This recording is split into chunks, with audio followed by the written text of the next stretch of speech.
Shalom dan puji Tuhan atas kebaikan Tuhan pada setiap kita sehingga hari ini kita boleh bersama lagi di dalam ringkasan pelajaran sekolah Sabat, pelajaran yang ketujuh yang bertajuk Masalah Kejahatan. Untuk memulai pelajaran kita, mari kita berdoa.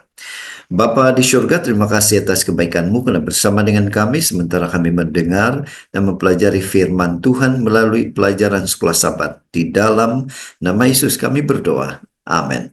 Sekali lagi tajuk pelajaran sekolah Sabat kita ialah masalah kejahatan. Yang menjadi pertanyaan ialah, jika Tuhan itu maha baik dan maha berkuasa, mengapa ada kejahatan dan sangat banyaknya juga? Wahyu 21 ayat 4 sebagai ayat hafalan kita mengatakan, dan ia akan menghapus segala air mata dari mata mereka. Dan maut tidak akan ada lagi, tidak akan ada lagi perkabungan atau ratap tangis atau duka cita, sebab segala sesuatu yang lama itu telah berlalu. Untuk mempelajari pelajaran kita pada minggu ini saudara, ada baiknya kita membaca ayat-ayat seperti yang tertera di skrin Anda. Pendahuluan sekolah Sabat. Syukur karena Alkitab, kita tahu banyak tentang asal-usul kejahatan, perkembangannya di bumi ini, dan kesudahannya. Lucifer, malaikat yang sempurna, memberontak terhadap kerajaan Tuhan yang sempurna. Dia mengambil alih kuasa atas bumi akibat pelanggaran Adam dan Hawa. Selepas berabad-abad dikuasai, kita tahu bahwa kejahatan akhirnya akan hilang. Tetapi adalah satu perkara untuk mengetahui semua hal ini, dan satu lagi hal lain untuk menghadapi kejahatan dan kesannya yang dahsyat setiap hari. Nah, mengapa Allah mengizinkan kejahatan? Mengapakah dia terus membenarkannya hari ini selepas kemenangan Yesus di kayu salib? Berapakah lamanya kita akan terus hidup dengan kejahatan? Untuk membahas pelajaran kita pada minggu ini, kita akan membagikan kepada 5 bahagian seperti yang tertera di skrin Anda. Kita masuk di bahagian pertama, yaitu bagaimana kejahatan dari perspektif manusia. Tajuk yang pertama, yaitu berapa lama ya Tuhan?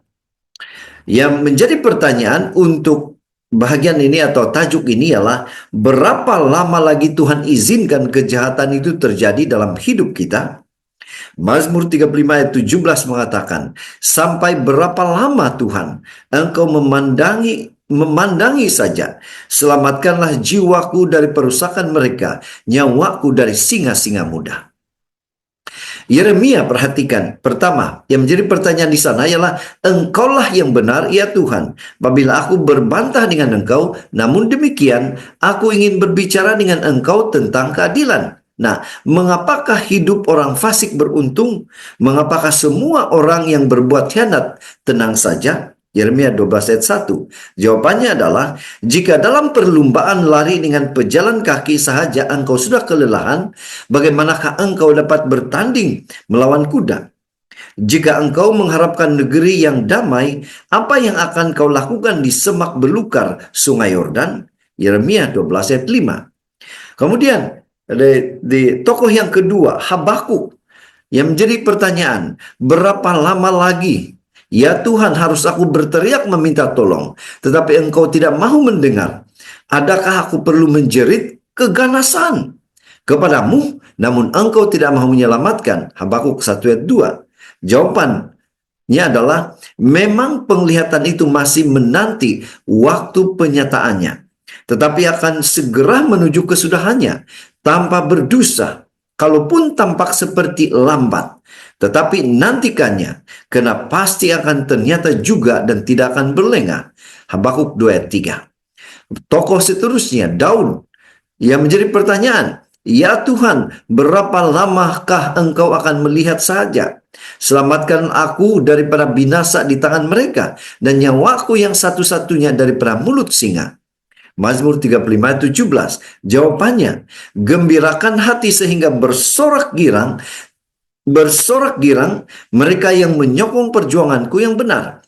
Biar mereka berkata setiap waktu, muliakanlah Tuhan yang meredai kejayaan hambanya. Mazmur 35 ayat 27. Kemudian hal yang seterusnya, mati syahid. Pertanyaannya, dan mereka berseru dengan suara nyaring, katanya, berapa lamakah lagi, ya penguasa yang kudus dan yang benar, engkau tidak menghakimi dan tidak membalaskan darah kami kepada mereka yang diam di bumi? Kita boleh baca pertanyaan ini yang mati syahid ini dalam Wahyu 6 ayat 10. Jawabannya saudara, dan kepada mereka masing-masing diberikan sehelai jubah putih, dan kepada mereka dikatakan bahwa mereka harus beristirahat sedikit waktu lagi hingga genap jumlah kawan-kawan pelayan dan saudara-saudara mereka yang akan dibunuh sama seperti mereka. Wahyu 6 ayat 11. Nah, mengapa mereka yang berbuat jahat tetap berjaya? Mengapa kita yang mau mengikuti Tuhan harus menderita? Di manakah Tuhan ketika kita menderita? Yesus sendiri merasa tidak berdaya ketika dosa menimpanya. Matius 27 ayat 46. Kejahatan bukan perkara remeh. Ia menyakitkan dan seringkali kita tidak mempunyai jawaban. Tetapi fikirkanlah, Tuhan yang mahu membasminya dari alam semesta lebih daripada kita.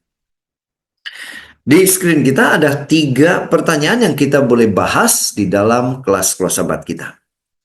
Kita masuk di tajuk yang kedua, bahagian perspektif manusia, ialah terdapat banyak perkara yang kita tidak tahu. Nah, mengapa kita harus belajar untuk hidup dengan soalan yang tidak terjawab tentang subjek yang paling sukar, yaitu kejahatan dan penderitaan? Ayub 42 ayat 3 katakan, firman-Mu, siapakah dia yang menyelubungi keputusan tanpa pengetahuan? Itulah sebabnya, tanpa pengertian aku telah bercerita tentang hal-hal yang sangat ajaib bagiku dan yang tidak ku ketahui. Nah, yang menjadi pertanyaan Ayub ialah manusia yang dilahirkan oleh perempuan, singkat umurnya dan penuh keresahan. Nah, mengapakah orang fasik terus hidup, menjadi tua bahkan bertambah-tambah kekuatannya? Jawaban Tuhan, siapakah orang ini yang meragukan hikmahku dengan kata-kata yang tidak berilmu? Di manakah engkau ketika aku meletakkan asas bumi? Jawablah jika engkau berpengetahuan. Ayub 38 ayat 2 dan 4. Nah, mampukah kita mengetahui apa yang Tuhan ketahui? Dapatkah kita meminta pertanggungjawaban Tuhan atas hal-hal yang tidak kita ketahui? Mampukah kita menangani kejahatan dan akibatnya lebih baik daripada Tuhan? Sahabat yang dikasihi, sehingga kejahatan dihapuskan, kita tidak akan memahami segalanya. Kita harus percaya kepada kebaikan ilahi. Nah, di screen kita ada 4 pertanyaan yang kita boleh bincang di dalam kelas sahabat kita. Kita masuk di tajuk yang ketiga, ialah ahli teisma skeptical. Ya, teisma skeptical. Apa itu skeptical? Teisma. Nah, yang menjadi pertanyaan, adakah berguna untuk Anda dapat mengetahui bahwa walaupun kita mempunyai banyak soalan sekarang, namun perincian sejarah dan penghakiman Tuhan yang adil akan dinyatakan pada akhirnya nanti? Yesaya 50 ayat 8 hingga 9 katakan, sebab rancanganku bukanlah rancanganmu, dan jalanmu bukanlah jalanku. Demikianlah firman Tuhan, seperti tingginya langit dari bumi, demikianlah tingginya jalanku dari jalanmu dan rancanganku dari rancanganmu. Nah, ahli teisma skeptikal ini adalah orang yang percaya bahwa Tuhan mempunyai sebab yang baik untuk bertindak sebagaimana yang Dia telah lakukan. Tetapi memandangkan pengetahuan kita yang terhad, kita tidak sepatutnya berada dalam kedudukan untuk mengetahui sebab-sebab tersebut. Nah, melihat orang-orang yang berbuat jahat tetap berjaya, sedangkan dirinya sendiri menderita, walaupun berusaha melakukan kebaikan, Asaf bertanya-tanya, adakah berbaloi untuk terus berbuat baik? Nah, ketika Anda berjalan di jalan raya, Anda hanya dapat melihat apa yang ada di sekeliling Anda. Tetapi dari sebuah helikopter, Anda dapat melihat apa yang berlaku di semua jalan bersebelahan. Perspektif manakah yang terbaik apabila membuat keputusan tentang arah yang harus diambil? Jawaban di tangan kita. Sekarang, bayangkan jika Anda dapat melihat segala sesuatu yang berlaku di seluruh dunia secara serentak, bahkan hingga ke masa depan. Bagaimana itu akan mengubah perspektif Anda? Begitulah Tuhan adanya. Dalam Yesaya 50 ayat 8 hingga 9. Kita tidak dapat memahami keputusannya, keputusan Tuhan, karena kita tidak dapat melihat apa yang Dia lihat. Oleh itu, kita harus percaya kepadanya. Nah, ketika Asaf melihat dari perspektif yang dinyatakan dalam tempat kudus, dia berseru, "Aku begitu bodoh hingga aku tidak mengerti. Engkau membimbing aku menurut rancanganmu, dan akhirnya untuk mendekatkan, dan akhirnya Engkau akan membawa aku ke dalam kemuliaan. Adalah baik untuk mendekat kepada Tuhan. Sesungguhnya berbaloi untuk terus berbuat baik." Di screen kita ada dua pertanyaan yang kita boleh bincang di dalam kelas-kelas Sabat. Kita masuk di bagian kedua, yaitu bagaimana kejahatan itu dari perspektif Tuhan. Tajuk yang keempat yaitu pembelaan kehendak bebas. Nah, pertanyaan, bagaimanakah pilihan Anda boleh membantu Anda memahami dengan lebih baik mengapa Tuhan mencipta kita seperti yang Dia lakukan? Yaitu dengan sifat kehendak bebas, walaupun akan menghadapi risiko. Yosua 24 ayat 15 katakan, "Tetapi jika kamu anggap tidak baik untuk beribadah kepada Tuhan, pilihlah pada hari ini kepada siapa kamu akan beribadah.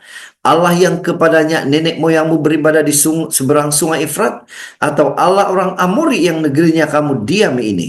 Tetapi aku dan seisi rumahku, kami akan beribadah kepada Tuhan."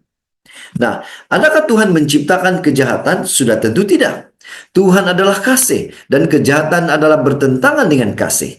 Makhluk yang di dalam dirinya kejahatan muncul telah diciptakan dalam keadaan sempurna.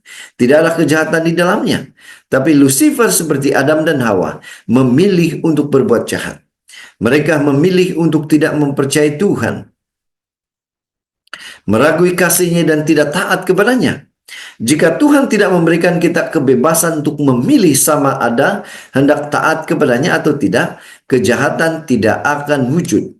Tetapi dalam keadaan itu, kasih juga tidak akan wujud. Karena kasih tidak boleh dipaksa, tetapi harus diberikan secara sukarela. Dengan memberikan mereka peluang untuk tidak taat kepadanya melalui larangan memakan buah dari satu pokok tersebut, Tuhan telah menganugerahkan ibu bapa kita kasih yang bersifat sukarela, kemampuan untuk mengasihi Dia atau sebaliknya, yaitu untuk bersembunyi daripada Tuhan. Pilihan yang kita buat hari ini menentukan di mana kita pada masa depan. Di screen kita ada dua pertanyaan yang kita boleh bincang di dalam kelas-kelas Sabat. Nah, kita masuk di tajuk yang kelima, yaitu kasih dan kejahatan. Yang menjadi pertanyaan, bagaimana kita melihat bahwa kasih Tuhan itu tetap menjadi bahagian kita, walaupun kejahatan itu tetap ada di dunia ini? Roma 8 ayat 18 katakan, "Sebab aku yakin bahwa penderitaan zaman sekarang ini tidak dapat dibandingkan dengan kemuliaan yang akan dinyatakan kepada kita." Apabila kita menderita akibat kejahatan seperti penyakit, kemalangan, dan sebagainya, kita berasa tertekan dan mungkin berpikir bahwa kita tidak akan pernah pulih. Tetapi akan tiba masanya kita berkata, akhirnya ia sudah berakhir. Mungkin kita akan mengalami kesan sampingan atau mungkin tidak. Pada akhirnya, apabila kejahatan yang menyerang kita, kita berpikir ia akan kekal selamanya, sehinggalah ia berlalu. Tapi bagaimanakah jika ia tidak berlalu? Namun Tuhan melihat kesudahan dari permulaan, dan Dia juga melihat kebahagiaan abadi yang dijanjikan kepada semua yang percaya kepada Yesus. Fokus kita dalam menganalisa masalah kejahatan haruslah pada sifat kasih Tuhan. Dia telah berjanji bahwa suatu hari nanti kejahatan tidak akan ada lagi, bahwa kemuliaan yang tidak dapat dibayangkan sedang menanti kita. Percayalah pada janjinya. Saudara, di screen kita ada dua pertanyaan yang kita boleh bincang di dalam kelas-kelas Sabat. Nah, pena inspirasi juga menjelaskan, Tuhan adalah kasih. Kejahatan yang ada di dunia bukan berasal dari tangan Tuhan, tapi dari musuh besar kita, yang pekerjaannya sejak dahulu adalah merosakkan manusia, melemahkan dan memesongkan kebolehannya. Namun, Tuhan tidak membiarkan kita dalam kebinasaan akibat kejatuhan itu.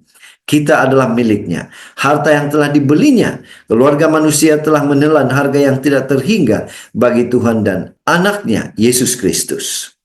Jadi saudara, dari pelajaran sekolah sahabat kita pada minggu ini kita boleh menyimpulkan. Pertama, kejahatan itu bukan berasal dari Tuhan. Tuhan adalah kasih dan kejahatan berasal dari musuh besar manusia, bukan dari Tuhan. Tuhan menciptakan makhluk dengan kebebasan memilih dan kejahatan muncul ketika makhluknya, Lucifer, seperti Lucifer, Adam dan Hawa, memilih untuk tidak mempercayai dan menaati Tuhan.